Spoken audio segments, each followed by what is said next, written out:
Hare Krishna, Sivaguna Mataji, Hare Krishna. So I think we'll start now. Hare Krishna ji, pranam. Pranam. Hare Krishna, Mataji. Hare Krishna. Yes, Swamiji, we can start. Yes. Today, discussing all about me. Just wanted to know all about me. Hari Bol.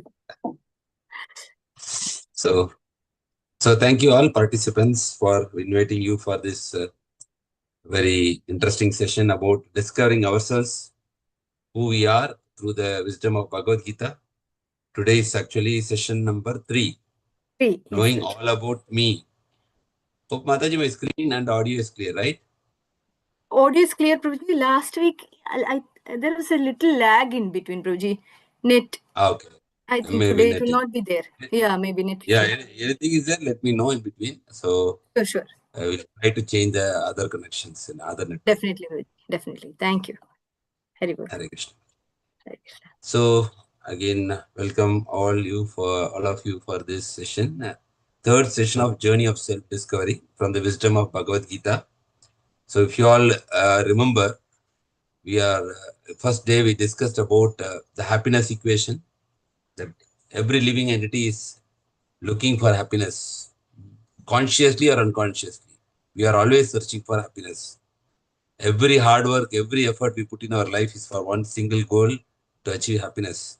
So in the first session, we discussed that happiness is the right goal, but there are some problems which are actually obstructing our happiness. So the problems can be solved. The real problems, if you solve, we get real happiness. So the real problems can be solved only when you approach the creator called God. So with that connection, we have went to the second session, which is exploring the mystery of God, because everybody has this question, does really God exist? So we logically, scientifically, systematically analyze that there should be a creator in this universe who is actually controlling our aspects of all of our life. So then today's session connected with that is all about me. okay, I am searching for happiness and God is controlling those things. What is my real identity and what is my relationship with God? Because that person is there, I am also here. Is there any relationship between me and him? And what kind of relationship we have? And all those things we'll be discussing in today's session, discovering ourselves.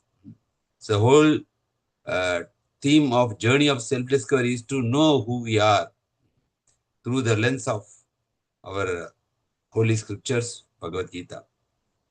So before going into the class, we'll offer the prayers to the Lord so that we may understand the wisdom and the knowledge of Bhagavad Gita and also get strength to apply those teachings in our life. Om Namo Bhagavate Vasudevaya. Om Namo Bhagavate Vasudevaya. Om Namo Bhagavate Vasudevaya. Om Ajnanatimarandasya Jnananjana Shalakaya Chakshurunmilitam Yena Tasmai Shri Guruve Namaha. Shri Chaitanya Manobhishtam Sthapitam Yena Bhutale Swayam Rupa Kadamayyam Dadati Swapadantikam Vandeham Shri Guru Shri Utapatakamalam Shri Gurun Vaishnavamscha Shri Rupam Sagrajatam Sagana Raghunathanvitam Tam Sajivam Sadvaitam Savadutam Parijana Sahitam Krishna Chaitanya Devam Shri Radha Krishna Padan Saganalita Shri Vishakanvitam Cha He Krishna Karuna Sindhu Dina Bandho Jagatpate Gopesha Gopika Kanta Radha Kanta Namostute Tapta Kanchana Gaurangi Radhe Vrindavaneshwari Vrishabhano Sute Devi Pranamami Hari Priye Vanchakalpataribhyacha Kripa Sindhubhyev cha Patitanam Pavanebhyo Vaishnavebhyo Namo Namaha Namo Om Vishnupadaya Krishna Preshtaya Bhutale Srimate Bhakti Vedanta Swamin Itinamine Namaste Saraswati Deve Gauravani Pracharine Nirvishesha Shunyavadi Pachat Desatarine Mugam Karoti Vachalam Pangundlange Tegirim Itkripa Tamahmande Sri Gurum Dinataranam Paramananda Madhavam Shri Chaitaneshwaram Jai Shri Krishna Chaitanya Prabhu Nityananda Shri Advaita Gadadhara Shivasati Gaura Bhakta Vrinda Hare Krishna Krishna Krishna Hare Hare Hare Rama Rama Rama Hare Hare Hare Krishna. So day 2 recap we already saw last week. Why do people believe in God? So we already saw the acronym called TRUST, to fulfill our desires, fear of the unknown, and so many things like that, following the traditions, like that. Okay. And for those, for proof of God's existence, also we saw see the Lord, Lord. So C means the creation implies a creator, and L implies the law implies a lawmaker, and OR means organization, means there is an organizer, and D means there is a design, means there is a designer. So like that we have seen the proof for existence of God, and we saw some good examples, seeing the flower, seeing the universe cosmic manifestation, seeing the DNA and RNA structure within our body. And if at all there is now, once we are convinced that there is God, then how to see the God? Because there are many misconceptions with God. People say God is light. People say God is nature. People say we are God. So there is uh, many understanding. So when we are seeing, when we want to see the God, when we want to know about God, then we are actually having our own eye senses which are defective. So we cannot understand through our senses because our senses are having limitations. And then we are imagining within our mind that also may give or may not give right results. Then the example we seen, if I want to know my father, then I need to ask my mother. The mother points out he is your father. So like that, when we are hearing from proper authority that about God, people who have devoted their life to God, then we can understand actually that is called Shapta Praman, or from we are hearing from the Vedic scriptures. Now, again, a doubt may come, how come Vedic scriptures are a divine revelation? Is it not man-made? There will be a question. So for that, we saw a lot of examples, like how many predictions are there in the scriptures about different personalities who will appear on this planet Earth, and also about the scientific things like embryology, Ayurveda, yoga, which is modern man is very much appreciating those benefits, right? Like we go for Ayurveda treatment, we do yoga, and we have this astronomy, we have our Panchanga, we have so many things are there, which is we are currently still using from our Vedic knowledge even in today's world. So with those things, we have actually come to a conclusion that yes, there is God and there is a way to acquire the knowledge about God, that is by Shruti, by hearing from the right authority, that is through Guru, Sadhu and Shastra. And Shastra is the authority because we proved that Shastra is actually very genuine. It is not a man-made thing because of this acronym called MAP. It is like showing the right direction, accurate predictions, and showing the path for our perfection. So with that, we are starting today's session, which is session number 3. We are trying to discover our real identity. It is called All About Me. Discover and develop your real self. We are actually taking care of very nicely ourselves, but let us see whether we are doing it in the right way or not. So who am I? This is a question we need to ask ourselves every day. We are seeing in the mirror, we are seeing our face, our body, and we are sometimes seeing who are we actually. Hmm, like that. So you can see here some of the questions, important things. uh, we saw that example, God is our father. Without father, child cannot come, right? We all understand. Without father, child cannot come. So if a child has to come, father and mother has to be there. Then only child can be born. So the God is our supreme father. In Bhagavad also, Krishna says, Aham bija pradapitha. I am the father of all living entities.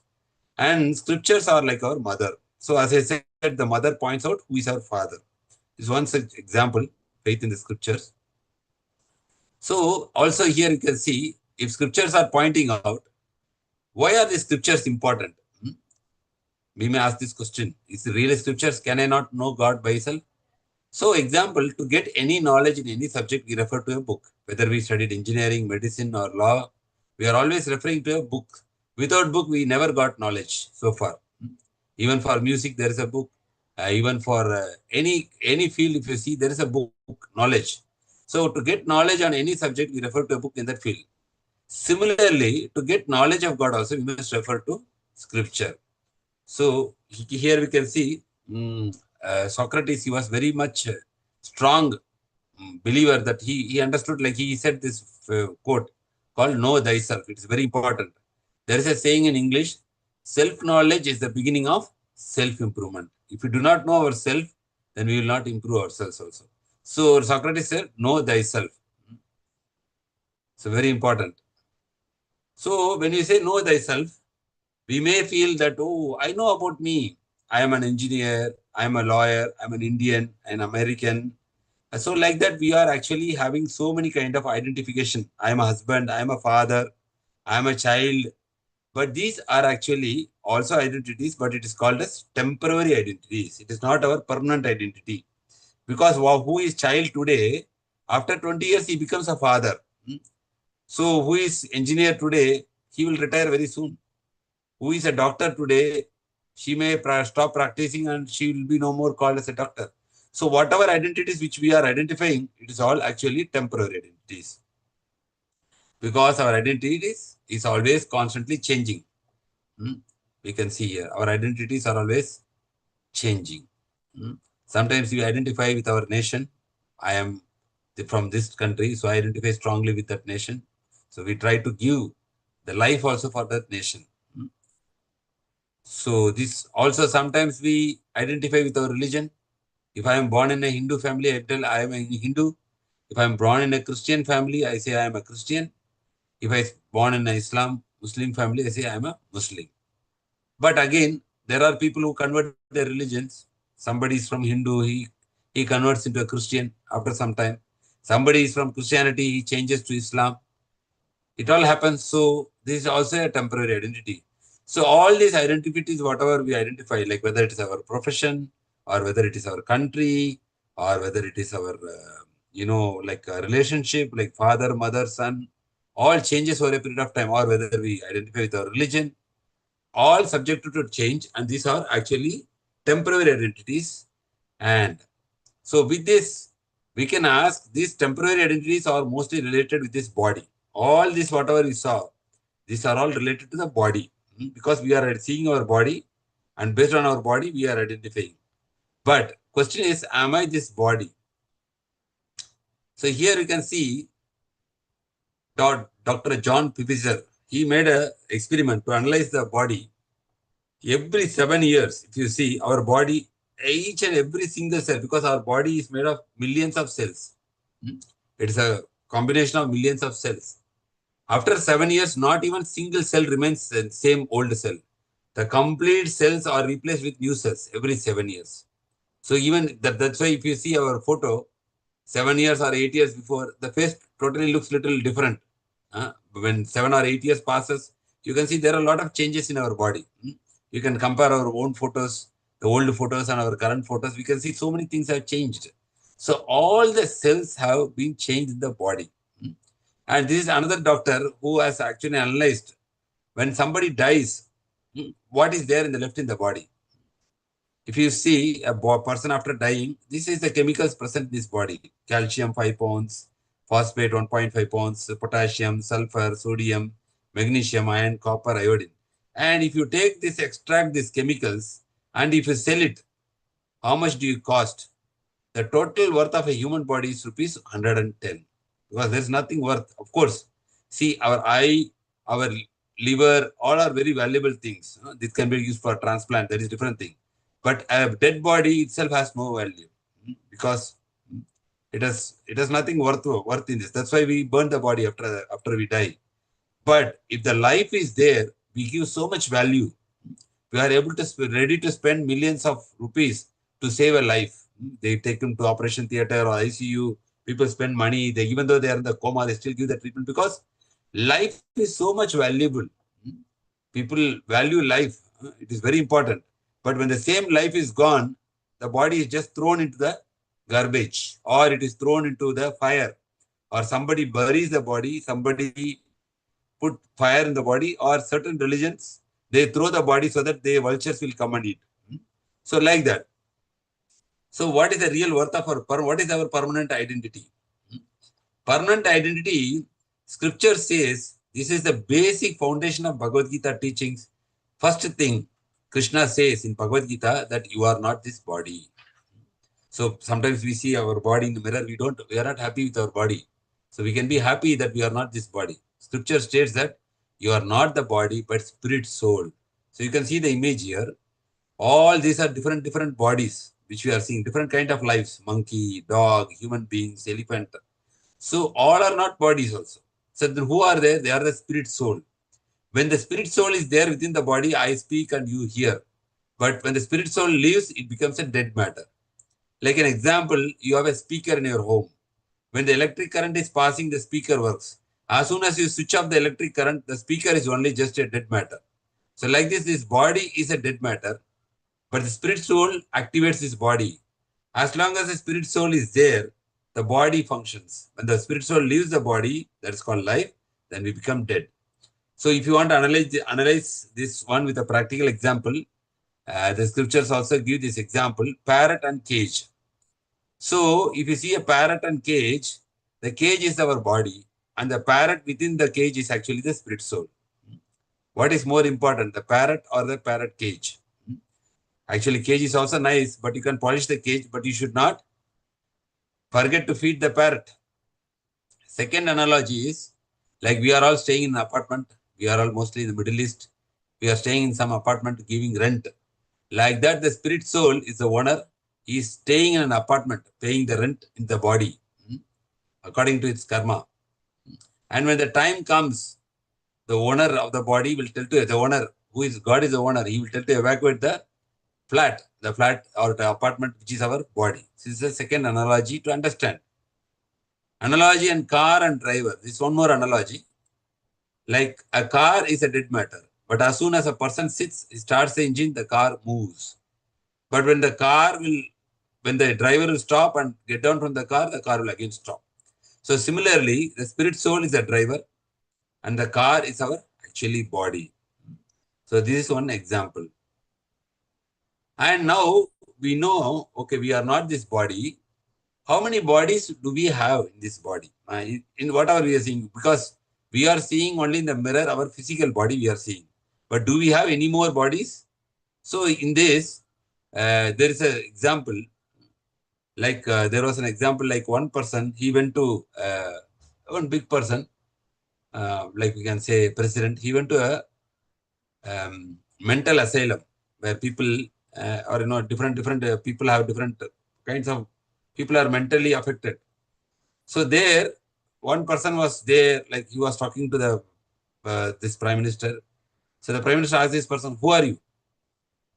He said, "I am the prime minister." This mentally retarded person, he said, "I am prime minister of this country." Then the mentally retarded person asked, "Who are you?" So he said, "I am the prime minister of this country." Oh, he said, "Oh, you are also affected, same like me. No problem. You come for treatment, you will be very soon cured." So to think what we are not, actually it is called mentally crazy. If you think, I am the president of this country, but I am not the president. So it is called crazy thing.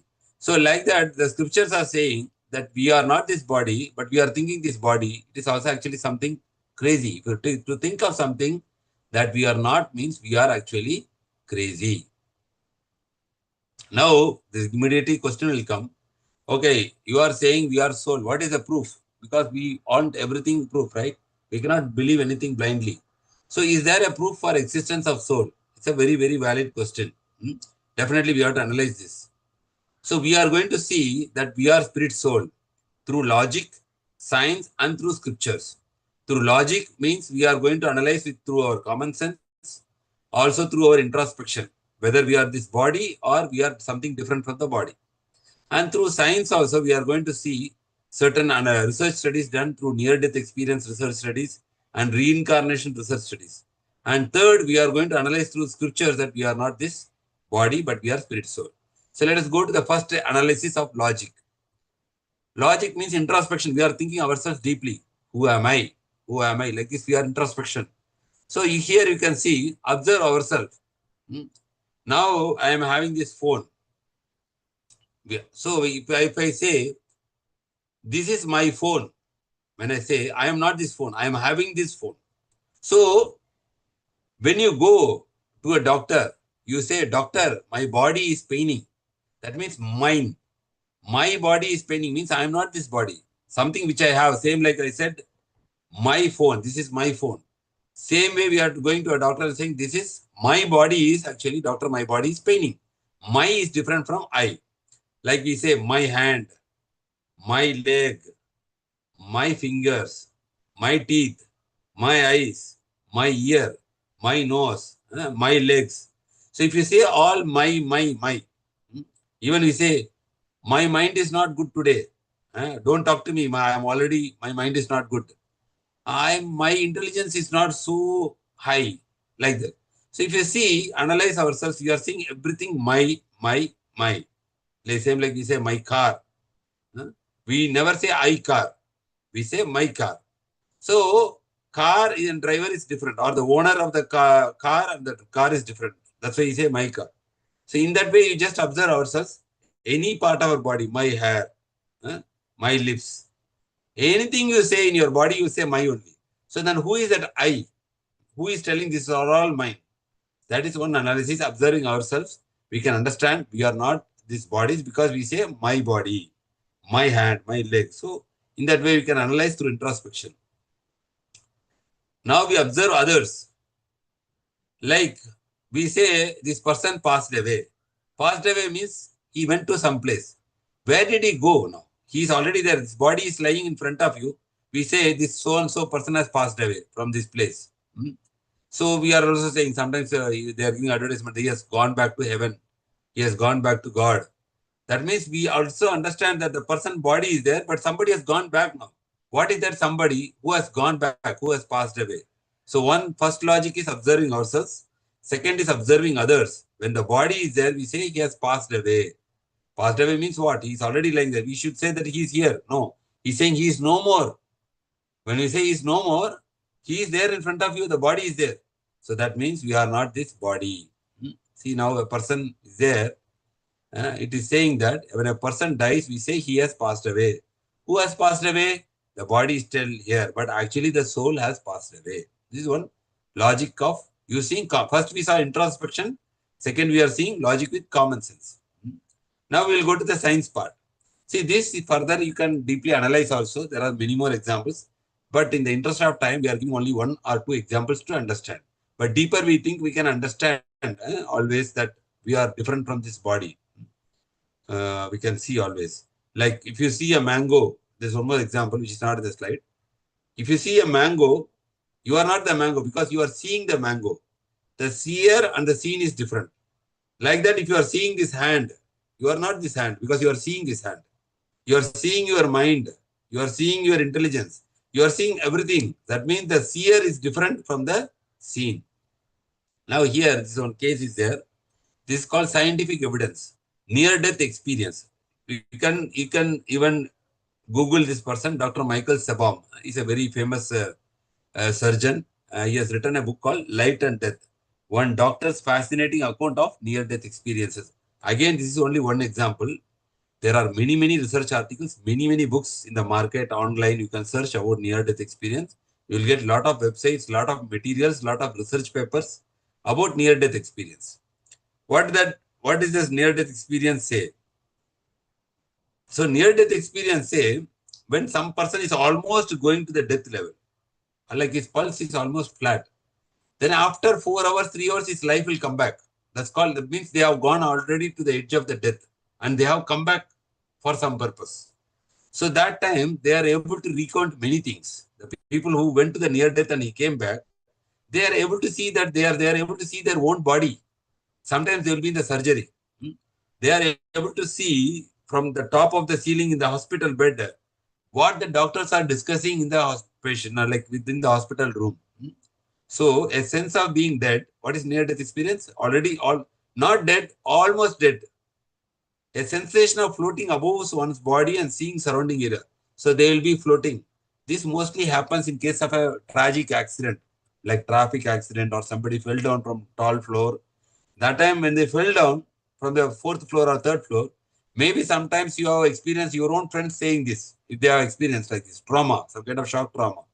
If they fall down, the body will be down, they will be floating somewhere and they will be able to see their own body carried by the ambulance. And they will go along with that and they will see in the operation theater what is happening. Of course, they will not feel pain that time. So, and then what happens? Suddenly the life will revive back and then they will come back. And suddenly the ECG starts working, the life comes back, and then they will start narrating their experiences. Some people may believe that when they narrate, some people will believe, somebody will tell this is hallucination, imagination. No. So there are a lot of research articles.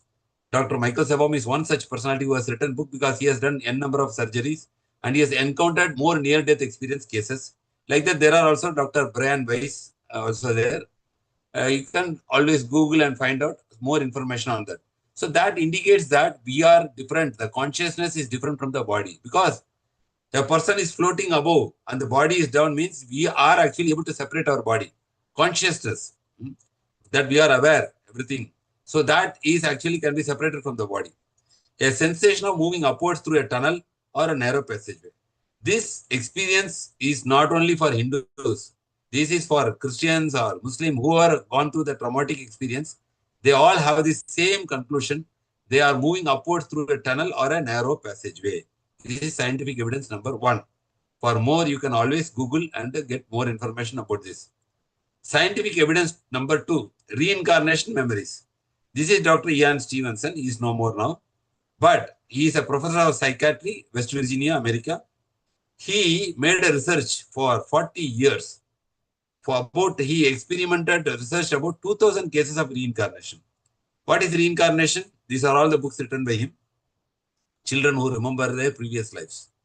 So, anywhere, sometimes child before 5 years, they are able to recollect their previous lives.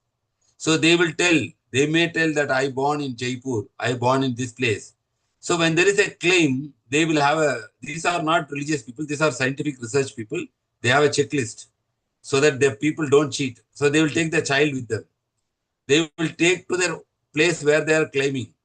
So that child is able to tell exactly whatever the photo, it will identify the photo. He's my father, he's my mother. She was my wife. Even in India, there was a very famous case called Shanti Devi.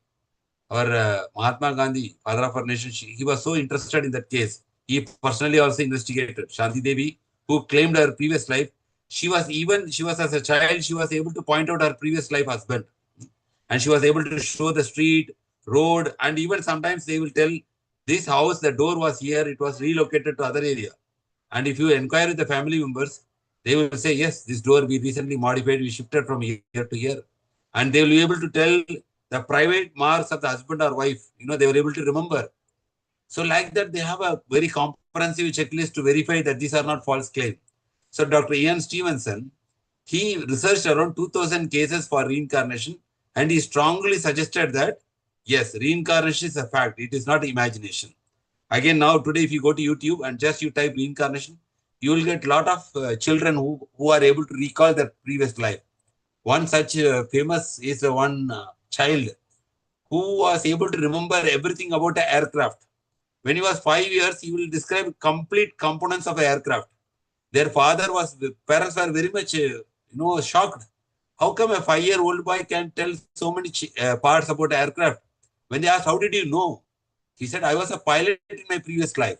I fought in the World War II. My name is James. And I was flying like this and I was dropping bomb on Japan. So, and he was able to tell everything about the aircraft, how to emergency land, and how he was facing trauma during the World War II when he was dropping bomb, and how he left his body. And then this cases was further researched by many people, and they agreed, yes.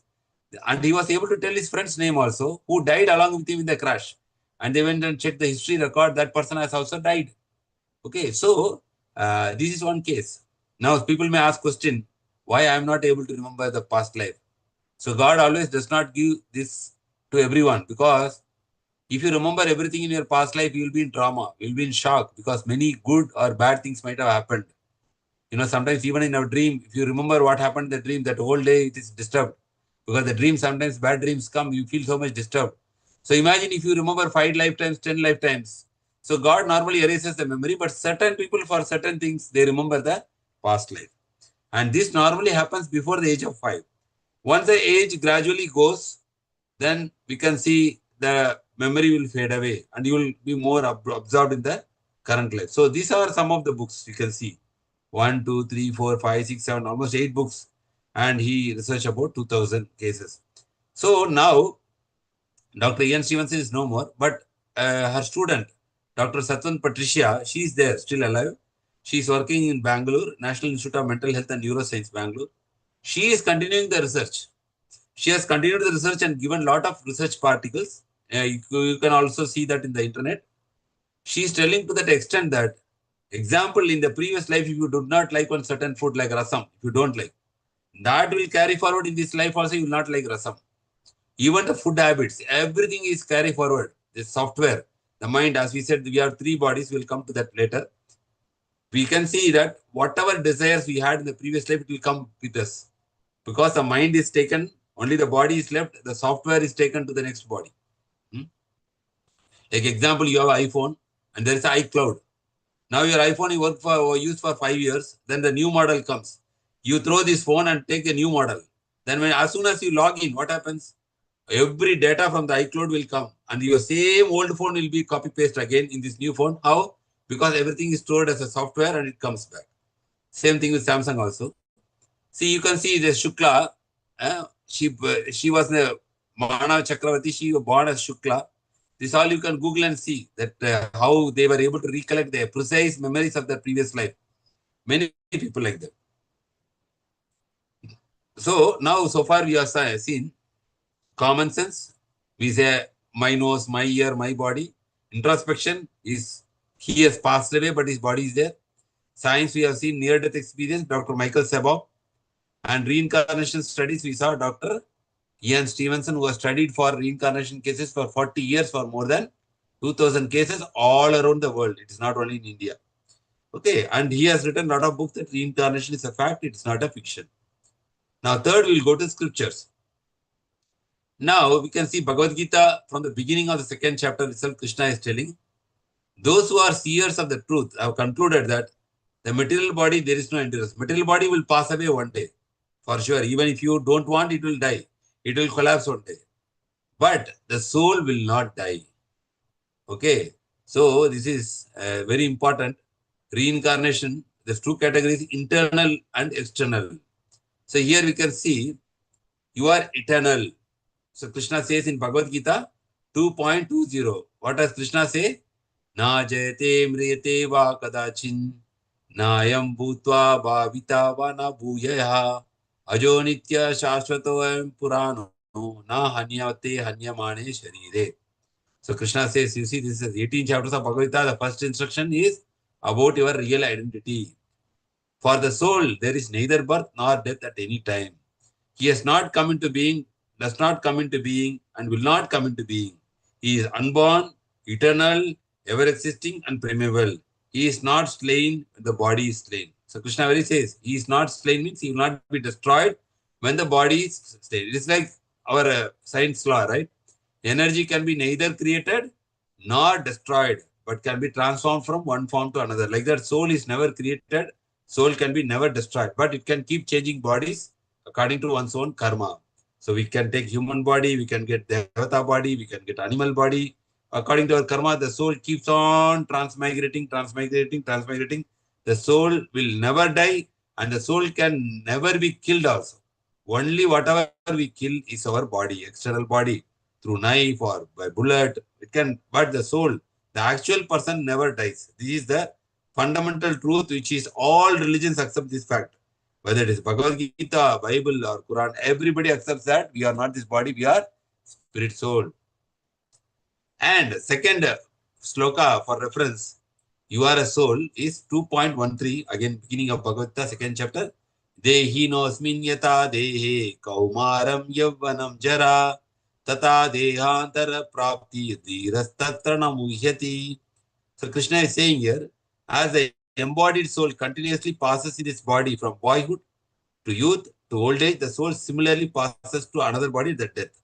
A sober person is not bewildered by such change. Somebody is having realization, very wise. He will not die. He will not feel if anybody died because he knows only the body has died. The soul did not die. What example Krishna is giving here? When we are a child, we are always having our childhood photos, showing to our friends or to our family members. But we are very small. Our body is also very small. But now we are seeing ourselves, we have a big body. Our body has changed now. Now, after 10 years, if you see our body, it is again changing. It will become old. The body is continuously changing. Krishna is telling the body from boyhood is very youth, very beautiful, good hair, good smile. But as soon as it is progressing towards our old age, the so beautiful body is becoming full of wrinkles. And you cannot compare. Where is that body gone? That body changed already. Like that, the body is changing. The soul also will change to another body at death. This is example. Krishna also giving one more example. And I'm not sure whether it is in this slide. Next slide. Okay. That example is you are always putting a new dress. Okay. When this dress, after a certain period of time, it become very old, it become torn. As soon as it is torn, what we do? We throw the dress and then we take another new dress. Similarly, the spirit soul is having this body. When it becomes old and useless, it is like a dress. The body is compared to a dress and the soul is compared to the person. When the dress is torn, the soul will throw away this body and accept another body. It will become a child again, taking fresh new bodies. So this is the example given in Bhagavad Gita 2.13. Dehinosmin yata dehi kaumaram yavvanam chara tata dehantara prapti dhirastatana muhyati. So next we will go. If you want to understand the whole psychology, you can see here the whole structure. Katha Upanishad gives this example. How does Katha Upanishad give? You see this whole body is like a chariot. Chariot. The example given in Katha Upanishad. Chariot we know. So our body is a chariot. All the indriyas, jnanendriyas, eyes, ear, nose, tongue and smell. These indriyas are compared to the horses. Horses are basically wild, right? And then the buddhi, mind is the rein, which is actually controlling the horse. You can see the rope. Every horse is tied with a rope from the nose. Okay, that is mind, manas. And buddhi, intelligence. What is intelligence? The chariot driver is intelligence. And who is the soul? Soul is the passenger. Now, normally the senses are wild. It want to enjoy this world. Okay, that is fine.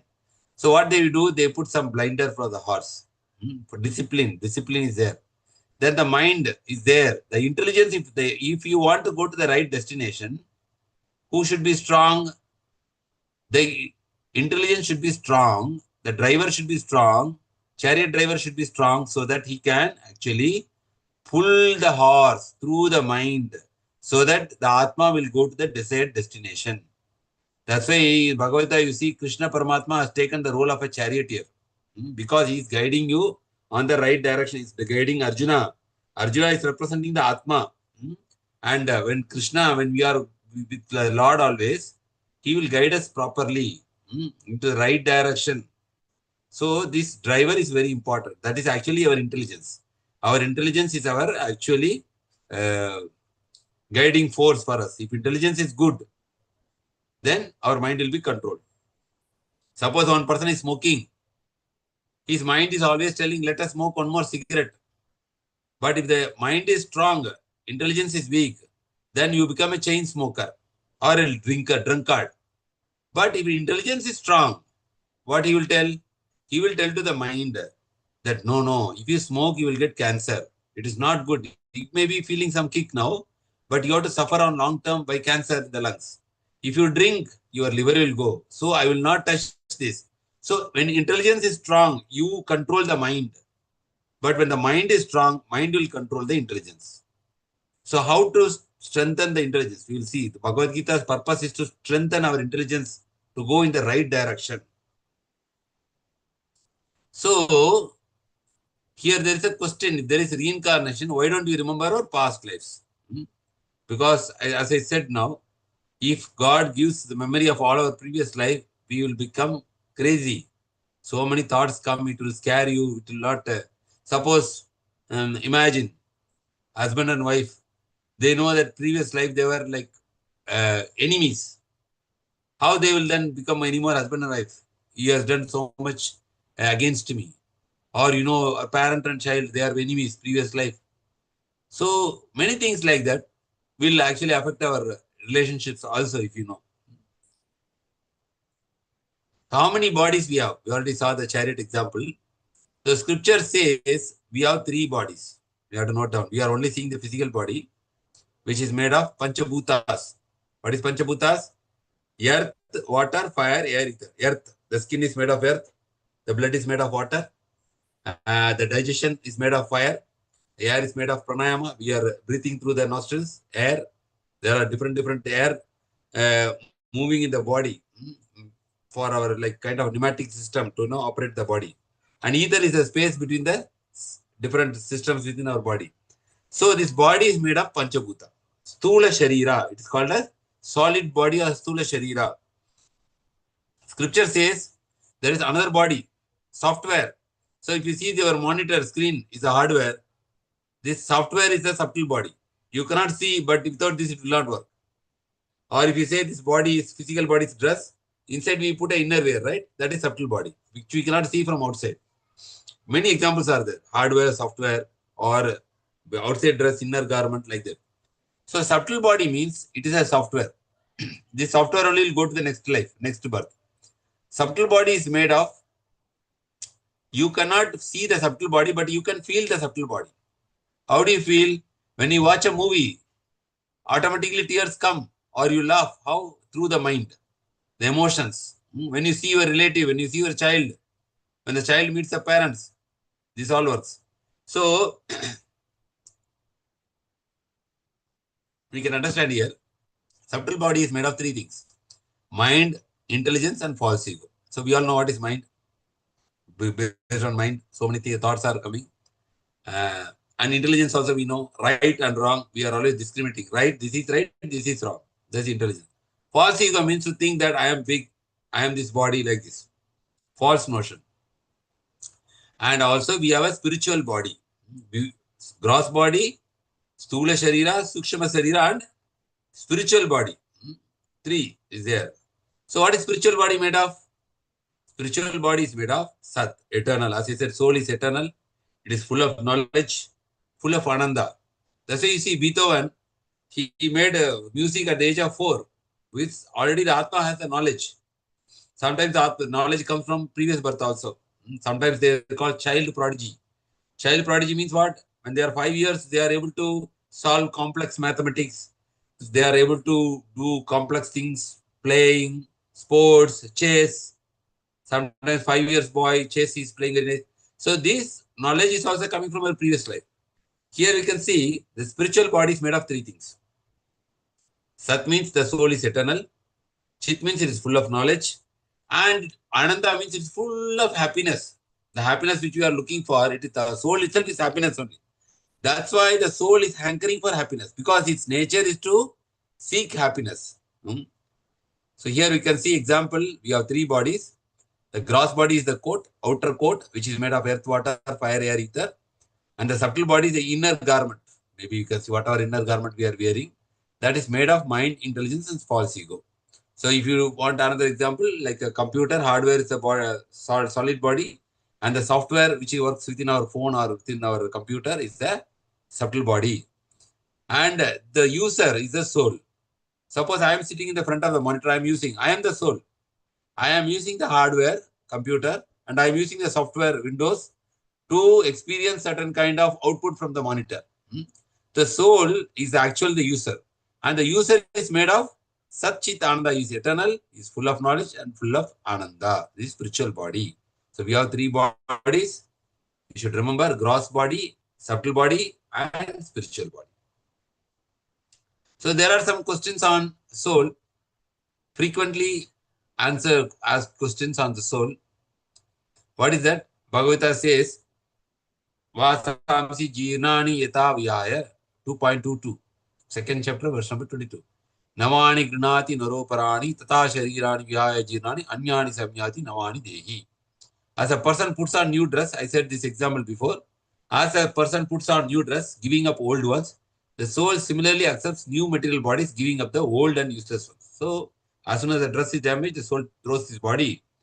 But you can see here, the soul is transmigrating through various species of life.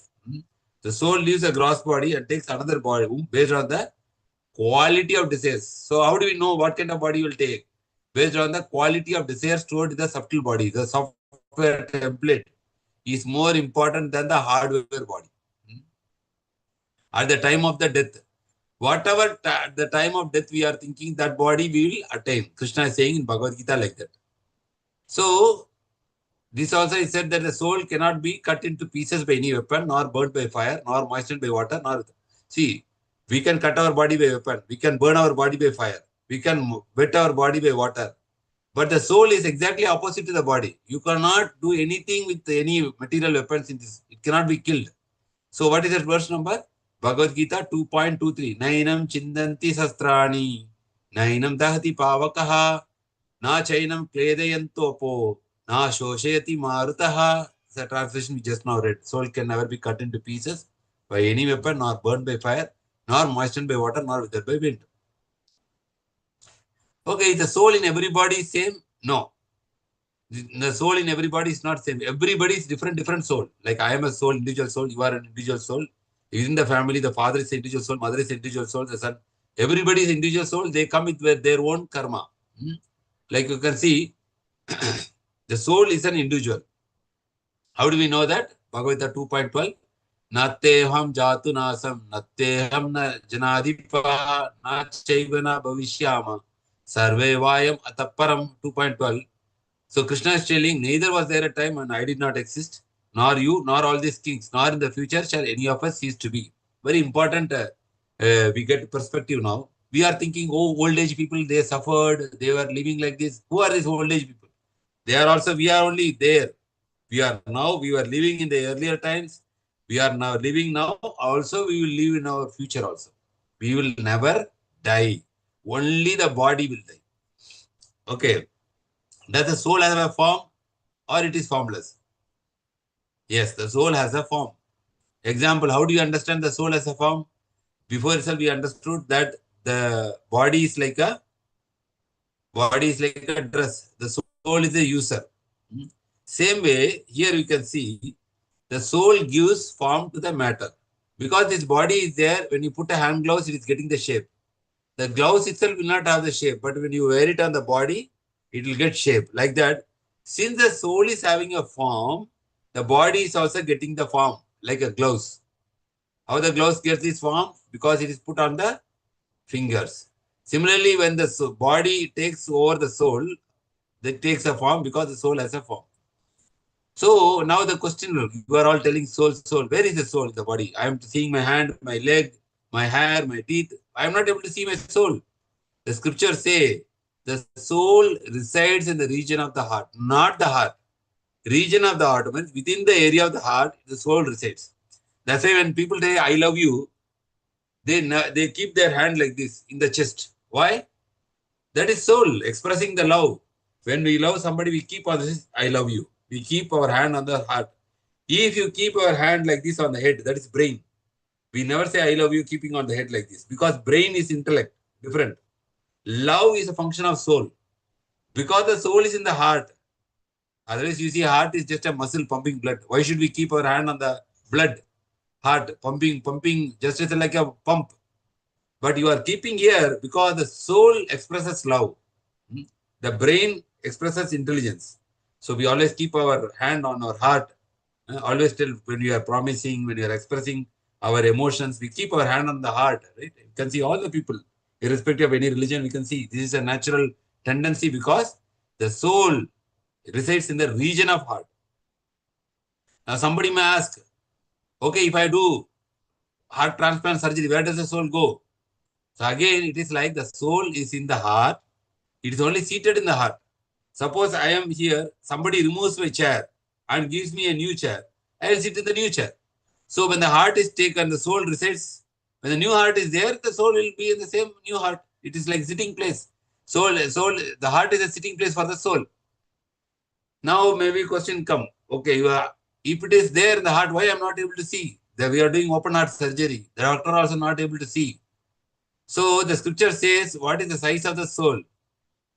The size of the soul is 1 by 1,000, 10,000 part, tip of the hair. Like if you take your tip of the hair, cut it into 1 by 10,000 part of that one tip of the hair you cut into 1 by 10,000 part. That is the size of the soul.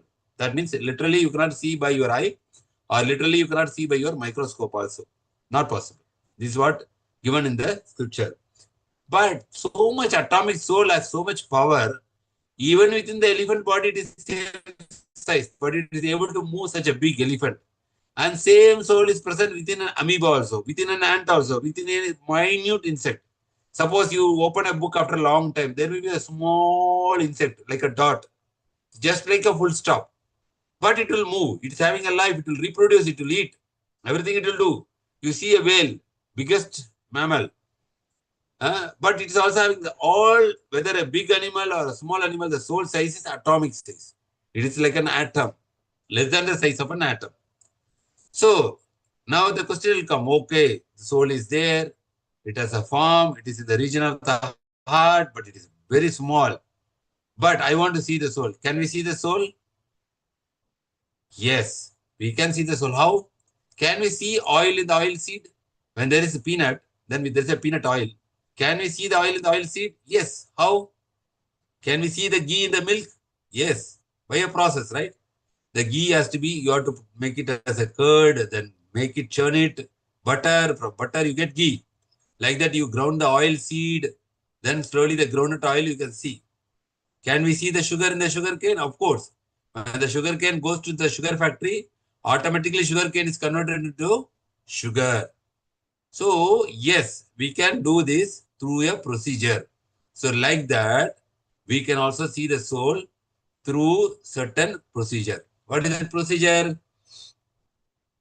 If I want to measure a length, I use a measuring tape. If you want to analyze a chemical, I use litmus paper to analyze chemical. If I want to see something small, very microscopic, I use a microscope. So if I want to see even a material things, different branches have different apparatus. I cannot go to a chemistry lab with measuring tape and say, I want to know the properties of this chemical. No, it is not possible. I cannot go to a biology lab with a solution and say that I want to see this by chemical solution. No. Telescope is required for, microscope is required for certain thing. So for every branch, we have different apparatus. Now we are going to go to the spiritual branch. Because the soul is spirit. Spirit means spiritual in nature, not material. See, material and spiritual are different. Two sides, 180-degree opposite. So, spiritual means now we are going to explore spiritual science. Material science, of course, you will explore through your college, doing PhD, BTech, MTech, law, medicine. That's okay. You have book, you have teachers, you have lab, you have syllabus, and you have exams. Same way, if you want to explore spiritual science, what you have to do? The aim is to see the soul. What is the apparatus? You have to have a spiritual apparatus. What is the theory book? For that, you have to study the scriptures. Procedure, what we should do? We should do meditation to see inside ourselves. See, God has made this eye, and the eye is always looking outside. And God is so intelligent, He is sitting inside us. So the moment you close your eyes and you see within yourselves through meditation, by chanting mantras, then your mind becomes focused. Then you can see what is inside you, not now. Like when you see in a lake, there is something very valuable. If the water surface is disturbed, you cannot see. But when the water is still, you can see what is it. The water is still. It becomes transparent. You can see what is in the bottom. Same way, when the mind is agitated, you cannot see who you are. But when you are still, when you meditate, you will be able to perceive. So observation is to see the soul. Yes. Conclusion is soul can be seen by spiritual practices. So why I have to realize that I am a soul? Because this whole topic is who am I? So we understood that I am not this body, I am spirit soul. And also we understood that we need to realize this soul. So if I realize the soul, what is my benefit? Why can't I live without realizing the soul? So practical knowledge, if I understand that I am a spirit soul, what type of benefit I will get? You can see here, when you start realizing by cultivating spiritual life, your all bad demonic qualities will go. All bad qualities will go, acquiring divine assets and freedom from demonic nature. I am not this material body, I am spirit soul, direct soul to cultivate divine qualities, good qualities such as humility, tolerance, patience, faith, universal love, honesty. Why universal love? Because now we are seeing I am hating, he's African, he's this one, he's from the upper caste, he's from lower caste. Because you are seeing the body. But if you know I am not this body, he is not this body, okay, then automatically you will feel everybody is same. And it will make a much better world. But sadly, this knowledge about soul is lacking in this world. This has resulted in a lot of turmoil all around. There is rampant terrorism. People start following certain religions, they are killing other religion people because, oh, you are a Christian, no, I will kill you. Merciless killing. People all over the world have only hatred and greed within them. They don't even hesitate to kill anyone to achieve their goal. There is fear, there is insecurity and distress because people have more faith in money than in God. So when majority of people have faith in money than God, what kind of world you will get? People will be ready to do anything for money because money is God. Money is sweeter than honey. So people are doing a lot of malpractices. They are cheating, online cheating and gambling, somehow to earn the money, killing. Second positive aspect, if you know, realize that I have soul, universal brotherhood. Example, Hitler killed millions of innocent Jews in gas chambers. Why? Because he thought Jews are his enemy. He never saw them as a soul. He is also a child of God. He saw these are Jews. I should kill them. They are my enemy. The quarrel between white and black is always there, between superficial skin identity. Below the skin, we are all red blood only. But if I am wearing a yellow dress, one more person is wearing a pink dress, I should not hate a person because he is wearing a pink dress. Because the dress is superficial. But same way, when you say white and black, it is only a skin color. But people are hating. Black people don't like white people don't like black people. There was a revolution in America for this. So all these quarrels can be stopped at once as soon as one understands the soul. Man against man, family against family, country against country have quarrels simply on the basis of self-imposed, demarcated, false, superficial identity based on body. When one understands real identity as a soul, then not only humans but even animal, bird, everybody will become brother and sister because you don't see the body of the animal. You see them as they are also spirit soul, part of God. They become your brother and sister under the protective shelter of God. This can end, what it can end? Mass slaughter of innocent cows and abortion of millions of children in the womb.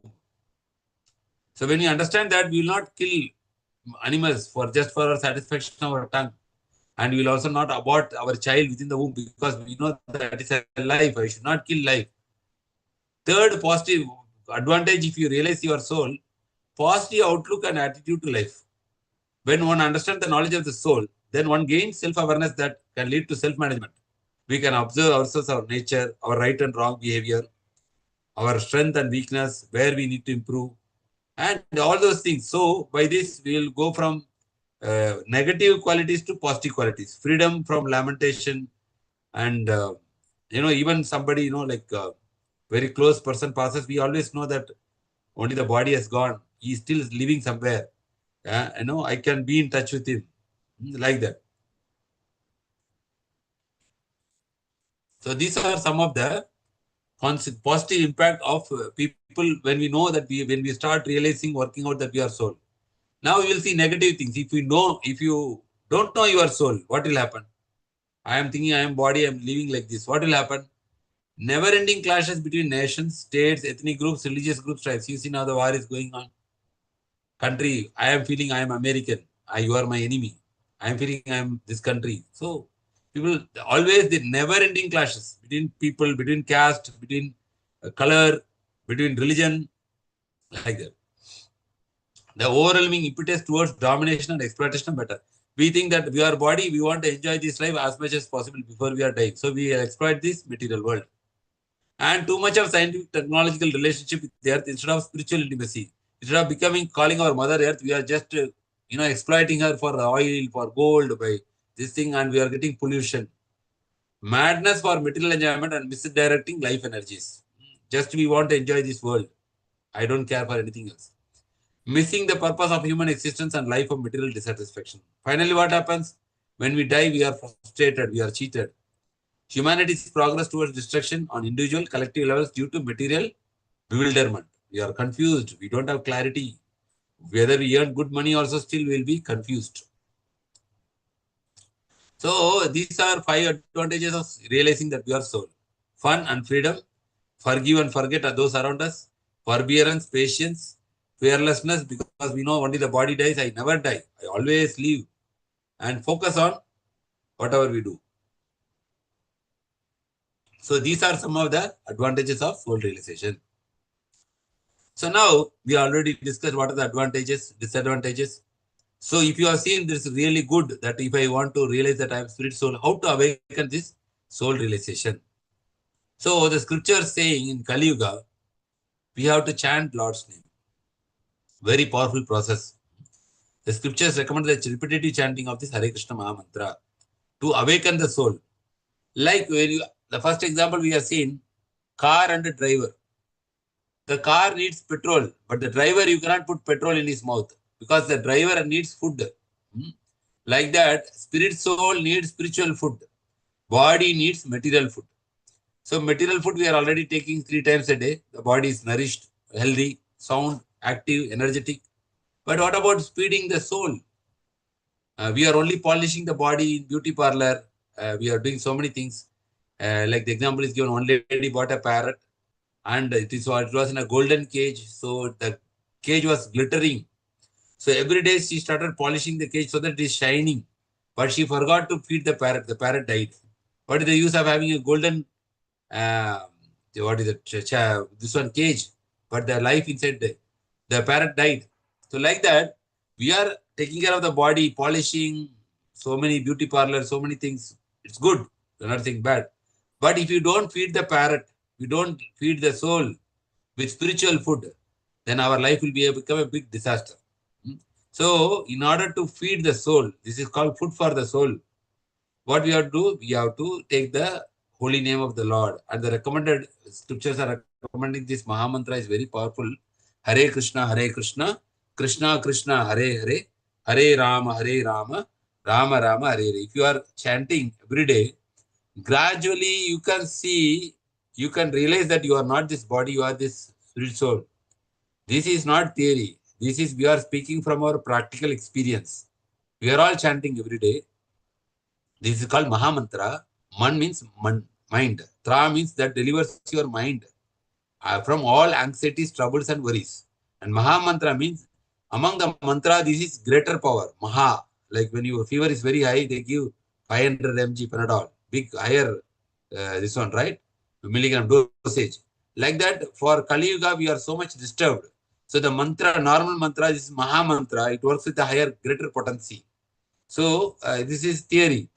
Now you need to experiment. See, chant and see if it will make any change in your life, transform. Definitely it will. But I cannot convince you. I can only explain my experience and others' experience. But you should experience yourself. Like when I say I drink sugarcane juice and say it is very sweet. If I explain, you will not understand unless you taste the sugarcane juice yourself. Hmm? So this is very, very important thing that scriptures recommend the repetitive chanting of Hare Krishna Mahamantra. Now we have come to a very nice video. We can see share computer. Yes, let us watch this video very carefully. A formula for life. Welcome to Arithmetic 101. His Holiness Shivaram Swami Maharaj is very beautifully explaining. If I think I am a body, what will happen? If I think I am a soul, what will happen? So let us see this video. Welcome to Arithmetic 101, and we're going to do a little arithmetic today. Basic stuff. How much is 1 plus 1? It's 2, right, I know. But we're in a beginner's class, and you have to bear with me a little, and they're very good at advanced stuff, but not so good at basics. So we've got one student who makes the little boo-boo, and he makes 1 plus 1, 3. And then after that, he does a series of other calculations that are correct. 3 times 25, 75, 75 squared. And add a hefty number to that. So let's just stop there. We got a wrong answer. We need another student to do the same calculations, but with the right premise. 1 plus 1 equals 2 times 25 squares that. Add 350. Compare the two. 2850. 5975. One little mistake at the beginning. Just one number.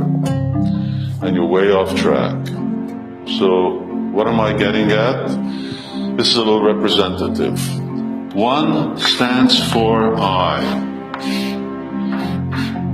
The other one stands for am. I am. I am what?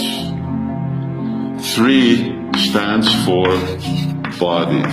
This is Life 101. I am this body is an initial mistake. Because you're not this body. You're the soul within the body, the consciousness, the source of life. And 2 is who we are. 2 is the right answer. That is the soul. The body is the covering. It's like the dress of the soul, and the soul is a very inner being. And identifying with the body is a mistake. And based on that initial mistake in identity, you may do so many right things in life, but every time you do, the answer is wrong. And with every further step, it becomes increasingly wrong. Compare this to this. And what about all the other calculations that you do after that? All the other life choices you make. When you make life choices based on this calculation, that I'm soul, not this body, then you always get the right result.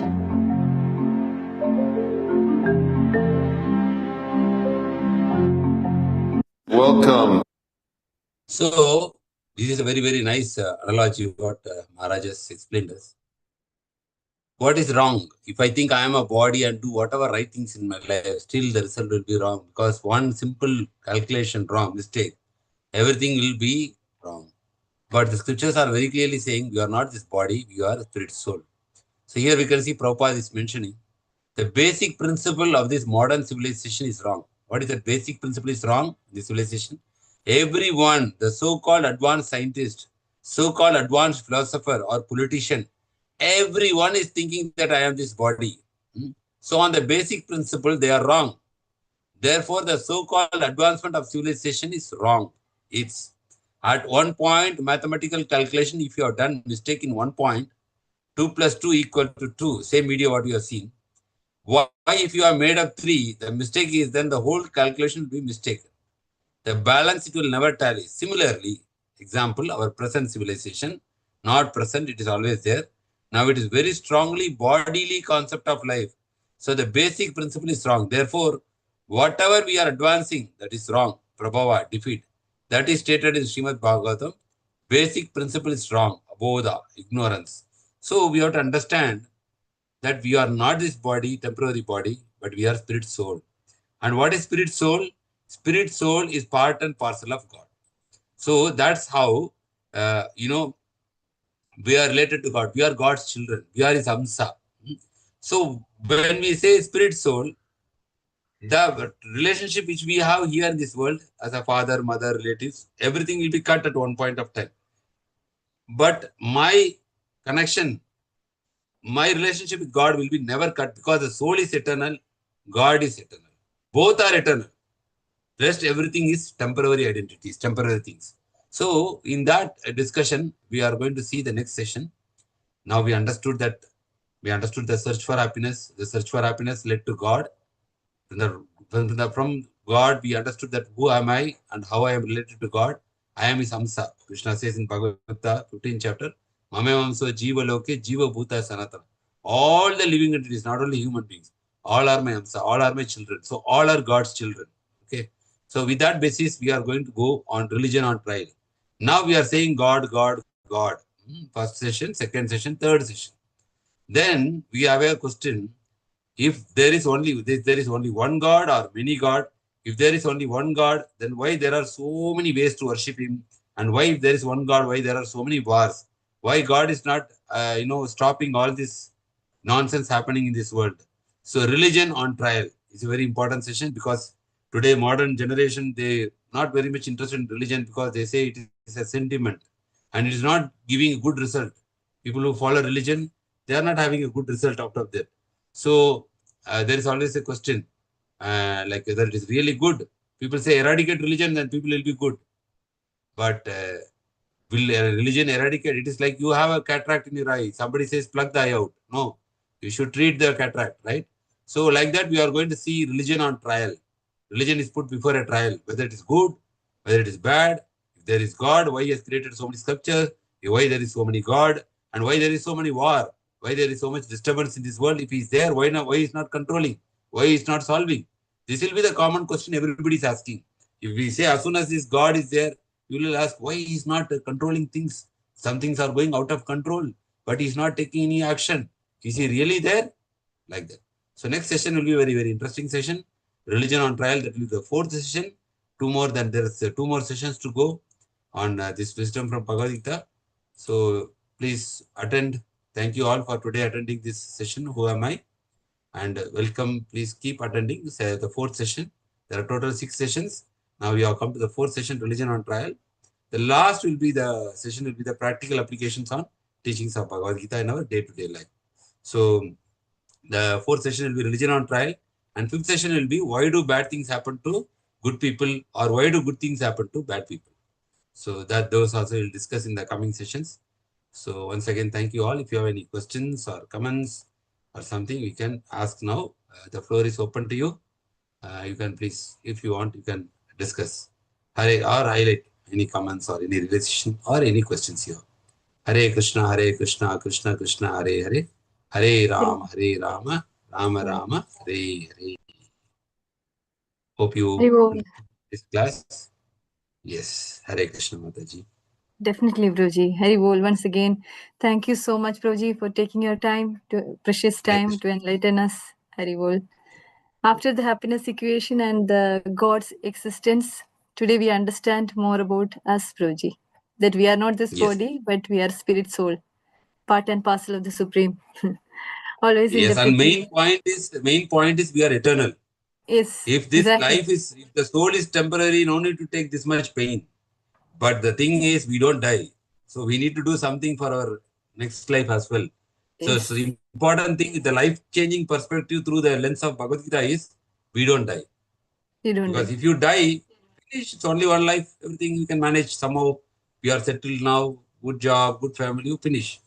But the life is going to continue again. We are going to live in the same world again. And if we So don't do that anything makes for that, if we don't anything yes, to do for that, then it will be big loss, no, Prabhuji? yes, because that is permanent and this is Permanent. temporary. But you are putting all your money, time on a temporary thing which is going to be destroyed at one point of time.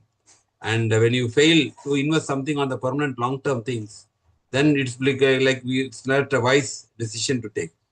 Correct. Hari bol. So Krishna says Kripana. Kripana means miser, who does not use what he has the capability to use. So yes, Mataji, please. Thank you so much. Devotees, if anybody has any doubt, questions, comments, please come forward. Otherwise, we will end the session.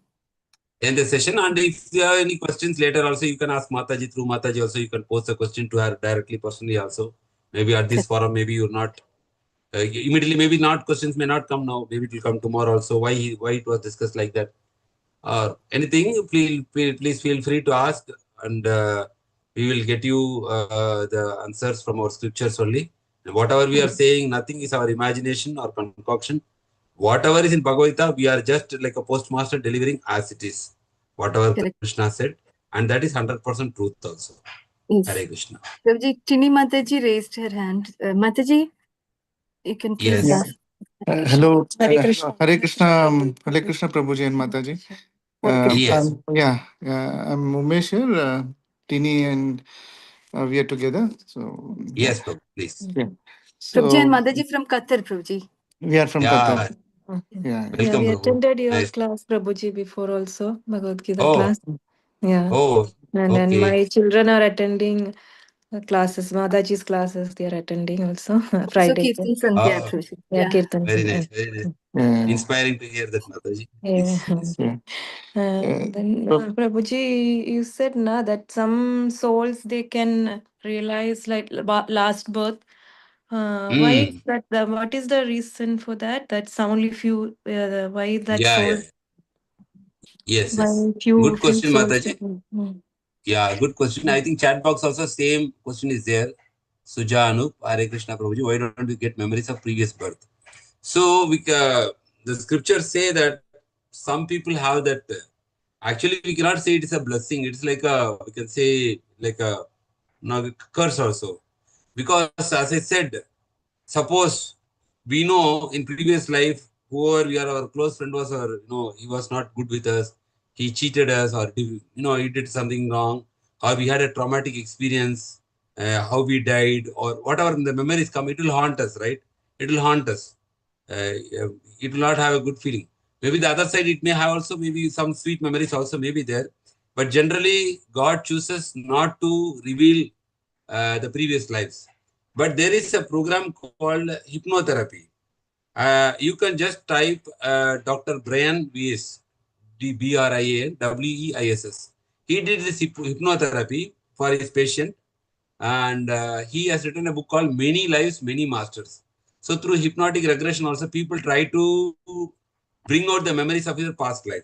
Like if you had a phobia of water, they'll try to do the regression therapy where maybe in the previous life you fell into a water body and left your life. That's why you get, some people also, they get fear of height. Maybe they fell down from height. So our fears are also related to the previous life.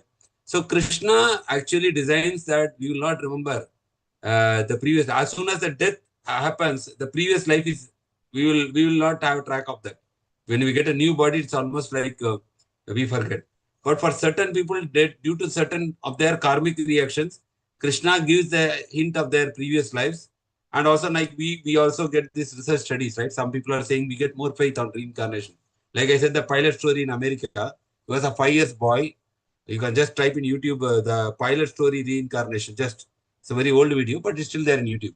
5 years boy is able to remember everything happened in the World War II.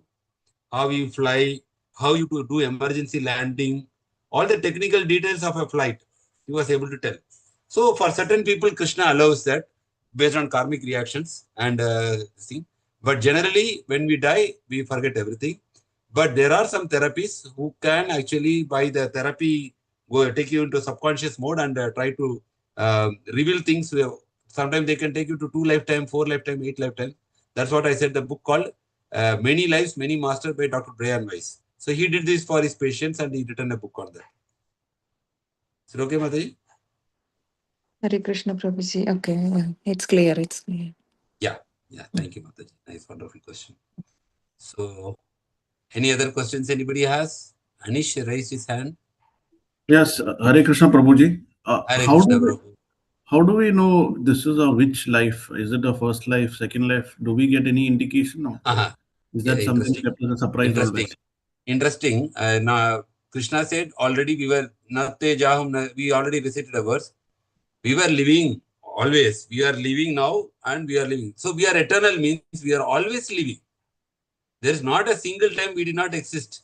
But maybe we were in this planet or different planet, we do not know. But life is always eternal. As I said, like energy can be neither created nor destroyed. It always exists in one form or other. So Krishna says that you and me were existing always, but you forget. But I remember all about your previous life. That about Arjuna is asking about this question. That how did you instruct this science and like this? For that, Krishna is answering. It is not that you are new to me. You are already living. So this is not our first life. These are many lifetimes we are there because creation, from beginning of creation, we know that we are millions of years after creation. So we were in different species. And also it is said, the scripture says we evolved through like Charles Darwin, right? One cell to two cell, Jalaja, Navala, Khani, Savara, Laksha, Vimshati. This all will come in the coming classes. How the soul will transmigrate from one cell to second cell, two cell body, to mammals, to birds, to reptiles. Finally, it will attain the human being body. So there is a track for this that we will discuss in the coming classes. Okay, Prabhu? Okay. Thank you. Hare Krishna, Prabhu. Thank you. And thank you, Prabhuji, for excellent temporary body and eternal soul. Okay, so there are some feedback on that. And but this knowledge definitely will make our life very positive and very like have a different outlook. It will change our outlook what we see in the world now. It will completely change our vision, the wisdom of Bhagavad Gita. So by the by sixth session, we will realize that. Hare Krishna. Yep. Hare Krishna, Prabhuji. Yes, Prabhu. Prabhuji, one question. Yeah. Actually, our journey in Hare Krishna was, you were the one who introduced us. We are cousins of Shobana Mataji, so through her we got introduced to you. So we really thank you for this, for all the knowledge and Thank enlightenment. you. Yeah. Shobana Mataji from where? She was in Kuwait, and now Yes, Mataji was here in Salmiya Satsang, Prabhuji, if you remember. Shobana Ramdas Mataji. Yes. Okay. Mataji and Prabhuji used to come for our satsang in Jagannath Hall. Okay. Yes. Now So Mataji moved to India. Yeah. Moved to India. Yes. Okay. Yes. Now Mataji is not here, Prabhuji. Mesh Prabhu is in Qatar, right? Yeah, we are in Qatar. Yeah. Yes. Prabhuji, one question. Yeah. Yes, Sorry, Prabhuji, please Mataji. continue. Yeah. Please, Mataji. Go ahead, please. No, nothing, Prabhuji. I just wanted to inform Prabhuji that we have Sanvi and Sanchit. Even Nirbhama Mataji knows both the children there. Attending our classes every day, Prabhuji. Continuously. Giving children is very good, this knowledge, because it will help them in today's modern world of so much stress. Yes. It will help them greatly. This knowledge will help them greatly. Yeah. Yes, Prabhu, you are asking some questions. Yeah, maybe I don't know how to put it, but you said that that the present life is temporary, and then we should look at a longer, Yes. perspective. So, how is the detachment, Prabhuji? How should we, it's not easy to get detached, and still, see that we will live for a life beyond this. So how Yes. is that challenge? How do we deal with this challenge? It is a challenge for everyone. Nobody is exempted from that because our mind is so strong, it gets attached actually. So scripture says there is two things, attachment and affection. So affection is not wrong, but attachment is wrong. Attachment means like you are too much attached to the bodily concept, like just like, but affection means, example I will tell you, what Dhritarashtra had for his son is actually attachment. Even they do some mistake, just you support them, because of bodily attachment. But what Kunti Maharani had for his children, Pandavas, is affection. When you mold your life spiritually, the affection grows more because you want to help your dependents also to go closer to God. that affection is always very conducive and it is always recommended also. Because as human beings, we all love, without love, we cannot sustain here. So that kind of love and affection, but putting spiritual life in the center and developing ourselves spiritually, also helping others around us to develop spiritually, with that affection, with that motive, it is recommended. But just to enjoy this world and also helping others who are with us to enjoy this world without any spiritual knowledge, that attachment is condemned. So gradually, when we are molding our life and also helping others to mold this life to spiritualize everything, then it becomes a solution. The same problem of attachment becomes a solution in form of spiritual affection. So we should basically continue the journey through spiritual means. That's what we are saying as a family. Yes. Yes, keep God in the center of our life and actually cultivate our spiritual life. In that way, everybody is getting closer to God, and that in that way, that kind of, if you have that intention with that kind of affection, is not condemned in the scriptures, because that affection has to be there. Without affection, we cannot stay like robots. Because God has given us emotions, but it should be used in the right channel, in the right way. So with spiritual things, with putting God in the center of our lives, it will help us to slowly, this attachment will change into kind of a healthy, positive affection, which will satisfy us, also satisfy them, also make them closer to progress toward the goal. Thank you, Again, Prabhu. Prabhu, it's not a one-day exercise. It takes time. It takes time. Whatever you will achieve, whatever you achieve after a long period, that will sustain. It's not a quick process. We should not lose heart. We should practice, and then over a period of time, naturally it comes. Like a mango ripens, and over a period of time, automatically it falls, right? So like that, when we are in the process, over a period, when you become matured and ripe, then we see this world in a different way. Till that time, we will be kind of stressed. We get emotional. We get breakdowns. But keep on with this process, then one day we become mature to see this world in a very much more mature perspective. Hare Krishna, Prabhuji. Thank you very much. Thank you, Prabhu. So, yes, we need to have that desire as well as practice it patiently. That's the thing. Thank you, Prabhu, for your nice question. And yeah. Yes, Prabhuji, two questions actually. One is, Prabhu. there is always a belief and a statement told that whenever we go through any hardships, we always believe that something we have done wrong in the last janam. Yes. Is that statement or belief true? That's one. That is, we'll discuss in the fifth session. Why do bad things happen to good people, or why do good things happen to bad people? So that is one separate session for your question. Lot of intricacies are there in the karma.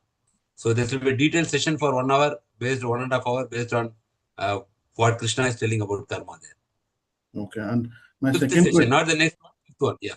Okay, and Prabhuji, the next question is: are the people around us the same in every janam, like my parents, my siblings, or is there a change to that also? That also fifth session. Oh, okay. Yes. Okay, Prabhu. So we'll keep you in suspense till then. Okay, Prabhuji. Thank you. Very good. Thank you. Once again, thank you so much, Prabhuji, and thank you so much for all devotees for their wonderful participation, Prabhuji. Continuously 3 sessions, we have completed successfully. Hari Bol. Hare Krishna. All Krishna's mercy, and looking forward to you for all the next session, Religion on Trial, coming Saturday at same local time, 6 p.m. and UAE time, 7 p.m. Hare Krishna. So thank you all. Hare Krishna. Hare Krishna. Thank you, Mataji. Thank you for arranging. Hare Krishna. Hare Krishna. Hare Krishna. Krishna Krishna. Hare Hare. Hare Rama. Hare Rama. Rama Rama. Hare. Thank you all. Hare Krishna. Have a nice week ahead. See you again Saturday. Hare Krishna. Hari Bol, Hare Krishna. Hare Krishna. They are also attending, huh? Yes, Prabhuji, they are my children on Thursday and Friday classes. Hari Bol. Hari Bol. Hare Krishna. So happy Thank to see you. them.